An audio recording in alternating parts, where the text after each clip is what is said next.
Chapter 6. Freedom in Relationships. One of the greatest sources of anger in our lives is the desire to control or chafing at the feeling of being controlled. In both cases, we want to control what we have no real power to control. We want people to think a certain way, act a certain way, and respond a certain way. And when they don't, anger rises. Control is an illusion. The truth is, we have very little control over the world around us. We cannot control what others think. We cannot control their choices. We cannot control the traffic, the weather, or the past. And when we try, frustration is guaranteed. What we can do is influence. Influence is the gentle power of presence, example, persuasion, and consistency. It does not force invites. It does not demand inspiration. While control builds resistance, influence builds openness. Think about it. When someone tries to control you, what happens? Walls go up. Defensiveness kicks in. But when someone influences you through kindness, consistency, or by expressing their thoughts without expecting you to do it, with intended fairness and integrity, you lean in. There is room for you. You may not even realize it, but influence works from the inside out. The difference between control and influence. Control surface, but in practice, they are worlds apart. Control says, I will make you do what I want. It pushes, demands, and manipulates. Influence, by contrast, says, I will live in such a way that you may choose differently. It invites, persuades, and inspires. Control may win short-term compliance, but it rarely wins hearts. Influence rarely wins hearts. Influence, on the other hand, nurtures genuine change from within. Control creates resistance. Influence creates openness. And here's the truth about control: it always fails. We cannot truly control another person's will, their heart, or their choices. When our attempts at control collapse, as they inevitably do, anger flares. Influence, however, lowers anger because it shifts our focus from what we cannot do to what we can. Instead of trying to bend someone's will, we begin to take responsibility for our own actions, our own tone, and our own example. In the end, control escalates conflict, and influence cultivates peace. Why this matters for anger. When we confuse influence with control, we set ourselves up for disappointment and resentment. The husband who tries to control his wife's feelings. The parent who tries to control a teenager's choices. The boss who tries to control every move of an employee. Each ends up in frustration. But when we shift our focus to influence, anger loses its grip. We stop wasting energy on the impossible and start investing it where it matters. Our own actions, our own example, our own choices. The question becomes, am I trying to control the situation, or am I seeking to influence it? One leads to walls, the other leads to bridges. Story. Not long after Trish and Ed were married, they were sitting together one evening when he said something that caught Ed off guard. I love it when you wash my car. Ed remembered thinking, when did I last wash her car? But here's the surprising part. Her words made him want to. He wanted her to feel loved, and if washing her car did that, then he wanted to grab the bucket and soap. Now, was that manipulative? Some might see it that way. Not Ed. He knew her words came from a place of encouragement, not control. She wasn't criticizing him for what he hadn't done. She was affirming something she would enjoy. And her encouragement stirred a desire in him to make her happy, which in turn made both of them happy. That's the heart of influence. Trish wanted her car washed, and she expressed her desire in a way that gave Ed freedom. She could have said, Ed, when you don't wash my car, I feel very disappointed. The message would have been the same. She wanted her car washed, but the tone would have been critical. And honestly, had she said it that way, Ed might have gotten defensive. Since when did I become your designated car washer? Do you see the difference? I love it when you are was an invitation. It left Ed free to choose. And freedom in a relationship is always a sign of health. When one person tries to control the other, it almost always signals something unhealthy. But when one person influences the other with encouragement, it builds trust, love, and a willingness to respond. In his book, Inside Out, psychologist Dr. Larry Crabb talks about the importance of freedom in relationships. He offers a simple tool that, he claims, can eliminate up to 70% of the conflict in your life. It's called goals and desires. Simple? Yes. Easy? Not always. Here's how it works. A goal is anything you want that depends only on you. Because it depends solely on you, you take full responsibility for the outcome. If you accomplish it, you get the credit. If you fail, you accept the responsibility. No one else can be blamed, and no one else can take credit. A desire, on the other hand, is anything you want that involves another person. Because it involves someone else's will, you cannot take responsibility for the outcome. You may express your desire, but then you must release it to their choice. According to Dr. Crabb, Most conflict arises when you confuse the two. The moment you take responsibility for the outcome of a desire, you step into the role of a manipulator. You begin to pressure, push, and maneuver to make the other person give you what you want. That pressure breeds resistance, and resistance breeds conflict. Think about it. If you express a desire and the other person is not ready, willing, or able to meet it, you have a choice. You can let it go, or you can attempt to control. One path leads to freedom, the other to frustration. It really is that simple. But simple does not mean easy. Letting go of desires is hard, especially in close relationships. Yet the more you practice, the freer both people become. And freedom always strengthens influence far more than control ever could. Story. Mark and Jenna had been married for 10 years. Mark valued a clean, organized home. For him, order meant peace. Jenna, on the other hand, was more relaxed about clutter. She didn't her clothes on the chair.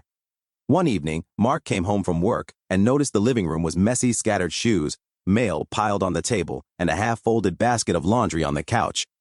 Immediately, irritation rose inside him. His thought was clear. I want this place cleaned up now. If Mark treated this as a goal, he would be in trouble. Why? Because it required Jenna's involvement. He couldn't control her behavior, only his own. If he took responsibility for the outcome, he'd quickly slip into manipulation, nagging, criticizing, or even angrily cleaning in silence to make a point. That road would almost certainly lead to conflict. But if Mark treated this as a desire, the whole dynamic changed. He could express it honestly. Honey, I'd really love for us to straighten up the living room tonight. It helps me relax when things are in order. Then, after expressing it, he could release it. If Jenna was willing, they'd tidy up together. If not, Mark could choose to clean what mattered to him, or simply let it go without resentment. The key difference is this. Taking responsibility for a desire turns us into controllers. But releasing a desire allows freedom, emotional freedom for both parties. And in freedom, love has room to breathe. Reflection questions. 1. Can you think of a time when you treated a desire as a goal and ended up in conflict? 2. How might that situation have been different if you had expressed your desire and then released it? 3. In your current relationships, what desires do you need to reframe and let go of control over? Choices and consequences. In the previous tool, Goals and Desires, we spoke of how you are sometimes respond in circumstances like these. We believe the following tool will help you maintain freedom in your relationships and get the outcomes you want more often without any sense of being controlled on the other person's part. It's called Choices and Consequences. The principles of this tool are as follows. 1. Give the person in your relationship complete freedom. 2. Let the other person choose their own behavior. 3. For every choice you make, there is an outcome, a consequence. Story. 1. When Michael turned 16 and had just completed his driver's training class in school, he passed the state driver's license test. When his father returned home from work, Mike was all excited. He ran up to his dad and said, "I passed my driver's license test today, Dad." His father responded, "Oh, wow, that's great, Mike. I'm so proud of you." They both smiled, and Mike then asked his dad, "Dad, can I use the family car this weekend?" His father said, "Sure, Mike. Do you want it Friday night or Saturday night?" "Saturday night." Mike said, "Oh, Friday night, Dad, 'cause of high school football." Well, Friday night came, and Mike asked his dad, "Can I have the keys?" His dad threw him the keys and said, "Have fun, and be careful, son." Mike said, "Oh, sure, Dad. What time do I have to be home tonight?" Dad said, "I don't care. You're free to come home anytime you want. And, if you want to use the car next Friday night, the car will be in the garage by midnight." Mike said, "Oh, no problem, Dad. Thanks." Dad said, "We got a deal, Mike." "Yeah, Dad, I'll be home by midnight." At 11:55, Mike's dad heard the garage door open, and Mike came into the house all smiles. "How'd it go, Mike?" asked his father. "Oh, it was great. We won the football game. Then we went to McDonald's for a burger and fries." The next Friday came, and Mike asked for the keys to the car. Dad threw him the keys and said, "Same deal, Mike? Home by midnight?" "Yeah, Dad, no problem." Well, 11:55 came and no Michael. At 12:15, no Michael. At 12:35, Mike comes in the door explaining why he was late, and his father said, "Oh, I'm sorry, Mike." "Yeah, Dad," Mike said. "Does that mean I get the car next Friday, Dad?" "No, Mike, we had a deal. You had the freedom to choose what time you were going to be home, and there is a consequence," his dad said. "But Dad, blah, blah, blah." Mike did not get to use the car the next Friday. Now it would be wonderful to report that from that day on, the car home on time, but he didn't. In fact, one Friday night, he came home at 12:45, walked in the door, threw his dad the keys and said, "I'll see you in 2 weeks." This tool teaches you to be able to set boundaries for yourself and still give your relationships complete freedom to act the way and be the way they are. And it not only applies to father-son relationships, but it also applies to others as well. Story second. John and Mary had been married for 10 years and had 2 children. John was a hard-working local truck driver and Mary was a stay-at-home mom. John and Mary were having problems and sought help from a professional.